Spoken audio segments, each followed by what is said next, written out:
सत्य बाप की नॉलेज को अटेंशन देकर पूरा पढ़ने की, ज्ञान के तीसरे नेत्र से अपने 84 जन्मों को जान अब अंतिम जन्म में पावन बनने की, रावण के श्राप से बचने के लिए एक सत्य परमपिता परमात्मा की याद में रहने की, 5 विकारों का दान देने की, एक शिव पिता परमात्मा की श्रेष्ठ मत पर चलने की, परमपिता परमात्मा की हम आत्माओं के लिए आज की मुरली से शिक्षा। वरदाता परमपिता परमात्मा हम आत्माओं को वरदान देते हैं कि हम ताज और तिलक को धारण कर बाप दादा के मददगार बने। स्व परिवर्तन और संपूर्ण पवित्र बनने का ताज अर्थात जिम्मेवारी को और अविनाशी आत्मा की स्मृतियों का तिलक धारण कर हमें बाप दादा का मददगार बनना है, उनके दिल तख्त का हक प्राप्त करना है। वैसे भी जब भी कोई तख्त पर बैठते हैं तो तिलक और ताज उनकी निशानी होती है। ऐसे ही यहाँ भी ज्ञान मार्ग में भी जो बाप का दिल तख्त है उसका हक उन्हें मिलता है जिनके मस्तक पर हमेशा अविनाशी आत्मा की सतोगुणी स्थिति का तिलक लगा हो, कभी भी मिटता न हो, अर्थात आत्मा सदैव सतोगुणी जागृति में रहकर 7 गुणों का सहयोग देकर पाठ बजाती है। जो भी इस आत्मिक स्थिति में रहता है वो रियलिटी का तिलक जो होता है दूर से ही चमकता हुआ नजर आता है। इसी तरह सर्व आत्माओं के कल्याण की शुभ भावना का ताज हो, हर संकल्प, हर वचन, हर कर्म बाप के समान हो। ये ताज की जिम्मेवारी, ताज यहाँ पर सूक्ष्म है, स्थूल नहीं है, तो ताज की जिम्मेवारी पूरी करने वाले आत्माएं जो होती हैं उनकी भावनाएं छिपी हुई नहीं रहती हैं। सत्यता कभी भी छिपी हुई नहीं रहती है, बल्कि नैनों से व मुखड़े से दिखाई देती है। ये ताज और तिलक की धारणा करने वाले, निभाने वाले भी बाप दादा के मददगार बनते हैं और ऊंचे ते ऊंचे शिव पिता परमात्मा के दिल तख्त का हक प्राप्त करते हैं। दिल तख्त नशीन भव का वरदान प्राप्त करते हैं। जवाबदारी और सूक्ष्म जिम्मेवारियों को पूरा कर हमें वरदान को फलीभूत करना है। परमात्म याद सरल है, उसमें किसी भी तरह की कॉम्प्लिकेशन नहीं है, कोई कर्म कांड नहीं है जैसे भक्ति में है। इसलिए हमें सरल याद के लिए सरलता का गुण धारण करना है। सब तरह की नकारात्मकता और व्यर्थ से खुद को मुक्त रखना है, भेदभाव से मुक्त रखना है। संस्कारों को भी दैहिक से बदलकर दिव्य बनाकर सरल बनाना है। सरलता और सत्यता ये दिव्यता का प्रतीक है। जब सर्व तरह की दैहिक बनावट को छोड़कर हम सब सरल हो जाते हैं, सबके साथ एक जैसा व्यवहार करते हैं, सबको ईश्वरीय परिवार समझते हैं, आत्मा भाई समझते हैं, तो स्वतः ही परमात्मा की याद भी सरल हो जाती है। मेहनत नहीं करनी पड़ती है। जहाँ हम आत्मा भाइयों से भेदभाव करते हैं वहीं पर हम परमपिता परमात्मा से दूर हो जाते हैं, फिर याद करने में दिक्कत आती है। तो सारा दैहिक भान समाप्त करके हमको बहुत सरल बना है। अव्यक्त इशारे हमको मिल रहे हैं सदा अचल अडोल एक रस स्थिति का अनुभव करने के लिए। ड्रामा का ज्ञान शक्ति है, ये एक ढाल है जिसे हम प्रैक्टिकल जीवन में अगर धारण कर लें, अगर हम इसे यथार्थ समझ लें कि ये कितना कल्याणकारी है, कितना न्यायकारी है, कितना ये राजयुक्त है, तो कभी भी कोई भी सीन देखकर हम सब हलचल में नहीं आ सकते हैं, बल्कि सदा एक रस आगे बढ़ते रहेंगे, अचल अटल रहेंगे और औरों को भी बनाने में मददगार बनेंगे। बनने और बनाने की विशेष शक्ति ये ड्रामा की पॉइंट है। इसे अगर हम शक्ति के रूप में धारण कर लेंगे तो सदा सशक्त रहेंगे, हम कभी भी हाथ नहीं खाएंगे। ड्रामा कल्याणकारी है, इसके हर सीन में कोई ना कोई कल्याण तो समाया हुआ है। आज सब कुछ अति में जा रहा है, तो ये अति भी जो है ये कल्याणकारी है। पाप का घड़ा भरेगा तो फूटेगा और बुराइयों का अंत होगा। इसलिए हर सीन में हमें धैर्यवत होकर रहना है, धैर्यवत बनकर साक्षी होकर देखने का अभ्यास करना है। कोई भी सीन से हमें प्रभावित नहीं होना है, बल्कि डिटैच होकर, न्यारा होकर सारे सीन देखते हुए हमें श्रीमद् प्रमाण पाठ बजाना है। श्रेष्ठता का ही सहयोग हमें सबको देना है। अचल अटोल तभी हम रह सकेंगे। मीठे परमपिता परमात्मा की मीठी शिक्षाएं हमें सदा सुखदाई रहने की और औरों को भी सुखदाई करने की और बनाने की समझ देती हैं। सुख और शांति के सागर शिव पिता परमात्मा हमें सुख और शांति का वरदान देते हैं। उनके सिवाय कोई भी हमें सुख और शांति का वरदान दे नहीं सकता है। और ये जो सुख और शांति का वरदान प्रभु से मिलता है, इसे स्वीकार करके हमें सदा सुखी रहना है, हमें सदा शांत रहना है। हर स्थिति में, हर परिस्थिति में, ऑपोजिशन में या फिर कर्म भोग में हमें हमेशा बाबा के साथ सुखी रहना है और शांत रहना है। जब हम बहुत काल तक इस विधि से सुखी और शांत रहेंगे तो इस वरदान को प्राप्त कर लेंगे। हमें ये सुख और शांति कोई भी देहधारी से नहीं मिल सकती है, इसलिए खामखां किसी के पीछे भटकने की कोई ज़रूरत नहीं है। शिव पिता परमात्मा आए हैं हमें मुक्ति और जीवन मुक्ति की, शांति धाम की, सुख धाम की राह दिखाने के लिए, तो हमें उस राह पर ज़रूर चलना है। हमें मुक्त अवस्था में रहना है, अर्थात अपने आप को अशरीरी आत्मा समझना है। और ये जो देह का विस्तार और देह की जंजीरें हमने पाल रखी हैं, इसको समझ से, बुद्धि से छोड़कर देह से अतीत, संसार से अतीत, इंद्रियों से अतीत होकर हमें मुक्त अवस्था में निर्वैर और निर्भय बनना है। सभी के साथ सतोगुणी पाठ बजाकर हम इस मुक्ति के रास्ते पर जा सकते हैं। हमको बेदाग बनकर प्रभु के साथ जाना है। इसीलिए ट्रस्टी बनकर सभी के साथ सतोगुणी और सतयुग की पाठ बजाना है। इस विधि से सबके साथ रहते हुए, लौकिक अलौकिक प्रवृत्ति में रहते हुए, हम प्रभाव मुक्त, लगाव मुक्त रहते हुए जीवन मुक्त अवस्था का अनुभव कर सकते हैं। तो ऐसे मुक्ति और जीवन मुक्ति के संस्कार धारण करके हमें मुक्ति धाम इज्जत से जाना है और फिर जीवन मुक्ति धाम अर्थात सचखंड में भी इज्जत से वापस आना है। हम सभी आत्माएं इस समय शिव पिता परमात्मा जी से सीख रहे हैं कि कैसे हम बाप के साथ वापस घर जाएंगे। उसके लिए हमको पूरा पूरा पवित्र बनना है। संपूर्ण पवित्रता बहुत गहराई का विषय है।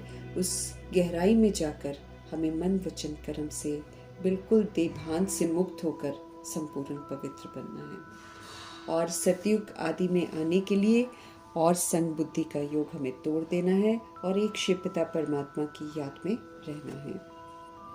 हमें आत्म अभिमानी स्वरूप बनना है, अर्थात स्वयं को आत्मा परमपिता परमात्मा की संतान समझकर शुद्ध अभिमान में रहते हुए सतोगुणी पाठ बजाना है। अपनी अनादि आदि विशेषताओं को यूज करना, मना आत्म अभिमानी होकर रहना। एक शिव पिता परमात्मा की श्रेष्ठ मत पर चलना है। अगर हम चलेंगे तो फिर उच्च मर्तबा जो है उसका अधिकार प्राप्त करेंगे। समझ से हम सब नयनहीन हो जाते हैं और मीठे परमात्मा को पुकारते हैं। फिर मीठे परमात्मा ड्रामा में प्रवेश करते हैं और हमें समझ का नेत्र देते हैं। रचता शिव पिता परमात्मा एक ही है, सुंदर रचना रचते हैं।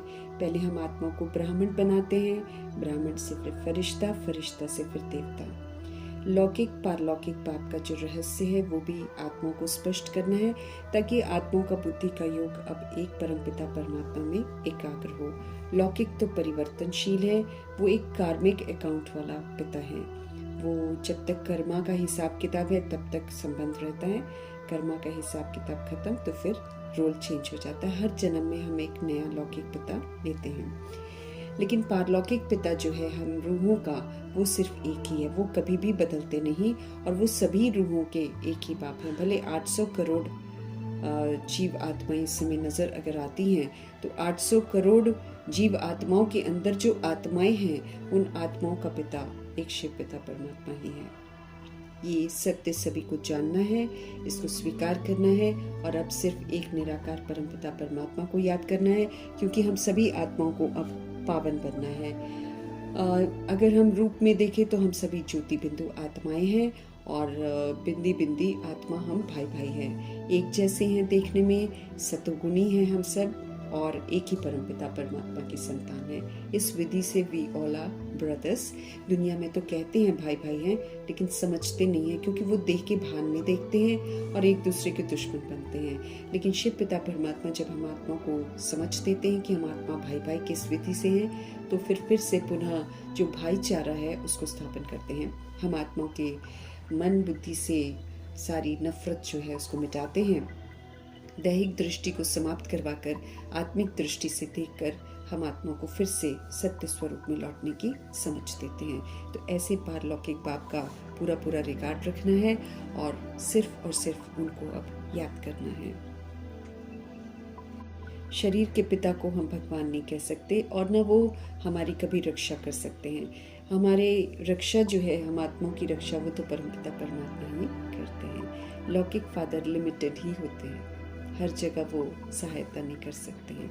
कई एक बार तो सामने भी खड़े होते हैं तो भी नहीं बचा सकते हैं। इसीलिए हमें ये समझना है कि हम आत्माओं के रक्षक जो हैं वो परमपिता परमात्मा है। तो बच्चे को भी परमात्मा को याद करना है और बाप को भी परमात्मा को ही याद करना है। जितने जन्म उतने शरीर उतने नाम बदलते हैं। पुनर्जन्म में आते आते जिस भी घर में पैदा होते हैं वो घर वाले जो शरीर के माँ बाप होते हैं वो नाम रखते हैं, लेकिन जो आत्मा है वो तो आत्मा हमेशा आत्मा ही रहती है, उसका नाम नहीं बदलता। निराकार शिव पिता परमात्मा हम आत्माओं के कल्याण अर्थ आते हैं, उसको शिव जयंती कहते हैं। कैसे वो पराय तन का आधार लेते हैं, कैसे हम आत्माओं के कल्याण अर्थ हो आते हैं।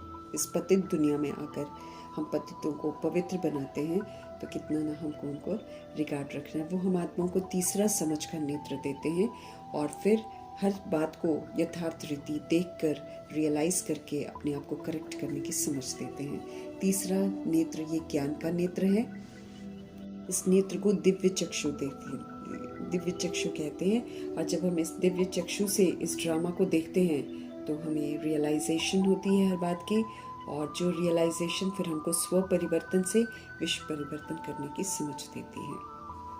हम सभी आत्माएं अपने बाप को भूल गए, खुद को भूल गए। इसलिए अब इस दिव्य चक्षु से हमें समझ में आता है कि हम ओरिजिनल में सतगुणी आत्माएं हैं, सत्य की देव आत्माएं हैं। हम ऊंचे से ऊंचे धाम की रहने वाले ऊंचे से ऊंचे बाप के बच्चे हैं। फिर से हम अपनी ओरिजिनलिटी की तरफ लौट रहे हैं। शांति धाम जाने के लिए हम फिर से अशरीरी विदेही बन रहे हैं और सुखधाम में आने के लिए हम फिर से सर्वगुणों से संपन्न, बेदाग हीरा, संपूर्ण निर्विकारी, मर्यादा पुरुषोत्तम और संपूर्ण अहिंसक बन रहे हैं। सर्व के सद्गति दाता सद्गुरु शिव पिता परमात्मा हम आत्माओं का कल्याण करते हैं। तो ऐसे कल्याणकारी बाप के श्रेष्ठ मत पर हमको जरूर चलना है। धारी फिर चाहे वो धर्म स्थापक हो, चाहे सन्यासी हो, चाहे संत महात्मा हो, न तो खुद की सदगति कर सकता है न किसी और की सदगति कर सकता है, क्योंकि देहधारी तो लिमिटेड हो जाते हैं, जन्म मरण के चक्र में आते हैं। तो एक अल्फ अर्थात शिव पिता परमात्मा ही गति सदगति दाता है। इसलिए ये समय आ गया है कि सारी की सारी आत्माएं जो हैं अपना बुद्धि का योग अब एक निराकार में एकाग्र करें। फिर से अपने आप को सभी आत्माएं सतोगुणी बनाएं और घर वापस चलने को तैयार हो जाए। हम सभी आत्माएं इस समय सतो प्रधान बन रहे हैं और समझ मिली है कि तमो प्रधान हम कैसे बने हैं। तो वो तमो प्रधान के कारण को खत्म करके अब सतो प्रधान बनने की जो शिक्षाएं हैं उसको धारण करके हमें निवारण स्वरूप बनना है। लायक बन के हमें फिर भारत को स्वर्ग बनाने में मददगार स्वरूप बनना है। हम सभी आत्माएं पवित्र थे, सतो प्रधान थे। अभी हमें फिर से पवित्र और सतो प्रधान बनना है, अपनी ओरिजिनलिटी की तरफ लौटना है। कलयुग नर्क जो है इस समय पापों से सना हुआ है, तो इस पाप का अब अंत होना है और स्वर्ग फिर से आना है। तो उसके लिए हम सभी आत्माओं को बाबा चरित्र से धनवान बना रहे हैं। तो श्रीमत पर चलकर हमें फिर से धनवान बनना है। वैकुंठ में चलने की तैयारी जरूर करनी है। ये 10 शीश वाला ब्राह्मण, ये हम आत्माओं के अंदर विराजमान है। ये आत्मा का दुश्मन है, ये देह का अभिमान है, देह का भान है और उससे पनपने वाले काम, क्रोध, लोभ, मोह, अहंकार है। फिर उनके बाल बच्चे हैं, ये सारे हम आत्माओं के अंदर विराजमान हैं। इसलिए ये एफिजी जलाने से मरता नहीं है। जब तक हम श्रीमत पर चलकर इन विकारों को यूज़ करना बंद नहीं करेंगे, जब तक हम देह अभिमान को यूज़ करना बंद नहीं करेंगे, तब तक ये रावण मरता नहीं है। इसका स्पष्टीकरण भी शिव बाबा आकर करते हैं। अब हमें एफिजी नहीं जलानी है, लेकिन श्रीमत पर चलकर विकारों का त्याग संपूर्ण करना है, देह अभिमान का त्याग करना है। अब हमें निराकारी बनकर निराकारी मनसा से पाठ बजाना है। फिर से हमें शुद्ध पवित्र वैष्णव बनना है। संकल्प से भी, बोल से भी, कर्म से भी, दृष्टि से भी, वृत्ति से भी, हर तरह से हमको पवित्र बनना है। अब हमें रावण संप्रदाय की मत पर नहीं चलना है। अभी हम ईश्वरीय संप्रदाय के हैं। ईश्वर हमें बहुत अच्छी श्रेष्ठ मत दे रहे हैं। उनकी मत पर चलकर राम राज्य स्थापन करने में हमें मददगार भी बनना है और राम राज्य में चलने की तैयारी भी करनी है। निराकार राम राज्य स्थापन करते हैं। तो ये जो दुनिया में अंधविश्वास है राम राज्य को लेकर, उससे भी आत्माओं को बाहर निकालना है। मोस्ट बिलवड शिव पिता परमात्मा हमको प्यारी शिक्षाएं देते हैं। उन प्यारी शिक्षाओं पर चलकर हमें फिर से ज्ञान स्वरूप बनना है, योग स्वरूप बनना है। अब हमें ये जो तीसरा नेत्र दिव्य चक्षु मिला है, इसको बंद नहीं होने देना है। इसके लिए हमें सब तरह के संग दोष से बचना है और एक ईश्वरीय संग में हमेशा रहना है। स्पष्ट करते हैं शिव पिता परमात्मा की पतित होना किसको कहते हैं, और सारी दुनिया ही इस समय देह अभिमान में है। सभी पतित हैं, इसलिए कोई भी किसी को पावन बना नहीं सकता। तो भक्ति के जो कर्म कांड है उसको छोड़ना है। अब शिव पिता परमात्मा की श्रेष्ठ मत पर हमको चलना है। स्पष्ट करते हैं शिव पिता परमात्मा की ये रावण राज्य जो है, ये 5 विकार जो है, ये दुखों का कारण है, ये पाप का कारण है, अत्याचार का कारण है। अब इसकी समाप्ति करनी है। तो जितना जितना हम पवित्र बनते जाएंगे, जितना जितना हम सत्व प्रधान बनते जाएंगे, मददगार बनते जाएंगे, उतना उतना ये जो रावण का राज्य है ये समाप्ति की ओर जाएगा। क्योंकि पवित्रता के आगे रावण का राज्य टिक नहीं सकता है। हम आत्माओं के अंदर में विस्मृति की खाद पड़ी हुई है। उस विस्मृति की खाद को खत्म करना है याद में रहकर। राजयोग जो शिव बाबा सिखाते हैं, वो राजयोग सीख कर, राजयोगी बनकर, सतोगुनी सत्युगी पाठ बजाकर, प्रभाव मुक्त, दबाव मुक्त, लगाव मुक्त रहकर हमें स्वर्ग की बादशाही शिव पिता परमात्मा से लेनी है। सच्ची गीता जो बाबा सुनाते हैं, इससे हम राजाई घराने का वर्षा लेते हैं, बशर्ते हम इस गीता को अपने जीवन में अमल में लाएं। फिर से हमें प्योरिटी, पीस, प्रॉस्पेरिटी की दुनिया में जाना है। तो यहीं पर रहते हुए पवित्र गृहस्थ आश्रम हमें फिर से बनाना है। किसी भी तरह की हिंसा सतयुग में नहीं होती है। तो अपने अंदर से संपूर्ण हिंसा को समाप्त करके हमें संपूर्ण अहिंसक बनना है। काम कटारी चलाते चलाते हम आत्माओं की हालत खराब हो जाती है। इसलिए बाबा सबसे पहले हमें समझ देते हैं कि इस काम कटारी को बंद करो, इससे सबकी दुर्गति होती है।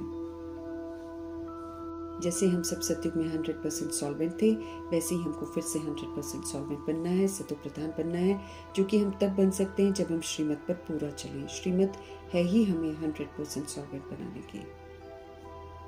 महिमा जो हम देवताओं के जड़ चित्रों में के सामने जाकर करते थे, वही महिमा बाबा कहते हैं अपने में धारण करो। फिर से पूजनीय बनो, अपना वैश्यपन और शूद्रपन खत्म करो, क्षत्रियपन भी खत्म करना है। अभी हमें श्रीमत पर चलकर देवताई घराने का पुरुषार्थ करना है। फिर से हमको संपूर्ण पावन बनना है। श्रीमत हमें गोल्डन एजेड बना रही है। तो अभी गोल्डन एजेड बनने पर पूरा अटेंशन देना है। आत्मा एक है, वो सर्वव्यापी नहीं है। इस सत्य को सभी को बताना है, ताकि आत्माएं जो बिखरी पड़ी हैं इधर उधर, वो अपनी बुद्धि का योग जो है एक परमात्मा में एकाग्र करें, क्योंकि सभी को वापस घर जाना ही है। तो वापस घर बिना बाबा को याद किए नहीं जा सकते हैं, क्योंकि उनको याद किए बिना कोई पावन बनेगा ही नहीं। परमपिता परमात्मा का हम आत्मा को फरमान है कि हम सभी आत्माएं अब देही अभिमानी होकर रहें, आत्म अभिमानी होकर पाठ बजाएं। देह अभिमानी बनना जो है ये हम आत्मा को दुखी बनाता है, कंगाल बनाता है, नरकवासी बनाता है। इस सत्य को समझते हुए आत्म अभिमानी होकर परमपिता परमात्मा का बच्चा बनकर उसका सबूत देना है। हमें फिर से सतगुणी सत्य की पाठ बजाकर सबको सुख देना है और स्वयं को बंधनों से और उनको भी बंधनों से मुक्त करना है। उनका फरमान है कि हम सब तरफ से बुद्धि का योग तोड़ें, अब एक परमपिता परमात्मा को याद करें और फिर से हम संपन्न और संपूर्ण बने। उनको याद करने से ही हमारे अंदर की खाद निकलेगी और कोई रास्ता नहीं है। पाप भी उनको याद करने से ही भस्म होंगे, और पाप नहीं करेंगे वो भी हम उनको याद करने से ही नहीं करेंगे। नहीं तो इधर उधर याद नहीं करेंगे तो हमसे बाबा कहते हैं पाप होते रहेंगे और हम सभी आत्माएं बंधन में बंधते रहेंगे और फिर हम ही को बंधन फिर से खोलने भी पड़ेंगे। इसलिए बड़ा सोच समझकर हमको अब पाठ बचाना है। हमें फिर से लायक बनना है, फिर से संपूर्ण निर्विकारी बनना है, फिर से भारत को शिवालय बनाने में मददगार बनना है। रावण से अब हमको श्रापित नहीं होना, क्योंकि जब भी हम रावण की मत पर चलते हैं वो शुरू में तो बड़ी सुहावनी लगती है उसकी मत, लेकिन जैसे ही हम उस पर चलते हैं तो हम श्रापित हो जाते हैं और शोक वाटिका में बंद हो जाते हैं। आधा कल्प हम ये काम करते आए हैं, अब हमको दिव्य चक्षु मिले हैं, तो रावण की मत पर हमको बिल्कुल नहीं चलना है। 21 जन्मों का वर्षा जो बाबा दे रहे हैं उसको कमाना है। एक बाप की ही याद में हमको रहना है, कोई भी देहधारी को याद नहीं करना है। देहधारी को भगवान नहीं कहा जाता है, लेकिन आत्मा इस समय देहधारी को भगवान कहती है। उस अंधविश्वास से भी सबको बाहर लाना है। यही वजह है कि भगवान को नहीं जानते तो सभी श्रापित होते जा रहे हैं। ग्रहण लग गया है हम आत्माओं को। अब ये जो ग्रहण है इससे अगर हमको छूटना है तो विकारों का दान देना है। बाकी वो दुनिया में जो सूर्य ग्रहण और चंद्र ग्रहण कहते हैं, बाबा कहते हैं वो तो पृथ्वी का परछाया है। ग्रहण तो असली हमें 5 विकारों का लगा हुआ है। तो 5 विकार रूपी रावण का जो ग्रहण लगा है उससे मुक्त होने के लिए हमें 5 विकारों को सदा के लिए प्रभु को देकर उसको पीठ कर देनी है। फिर कभी भी विकारों को यूज नहीं करना है। भगवान को दिया हुआ दान फिर हमें वापस नहीं लेना है। प्रतिज्ञा करनी है कि हम कभी भी विकार में नहीं जाएंगे। हर विकार हमको पतित बनाता है, नीचे गिराता है। तो काम कटारी का भी संपूर्ण संन्यास करके हमें संपूर्ण पवित्र बनना है। ऐसे सुंदर पवित्रता के सागर परमपिता परमात्मा जी का तहे दिल से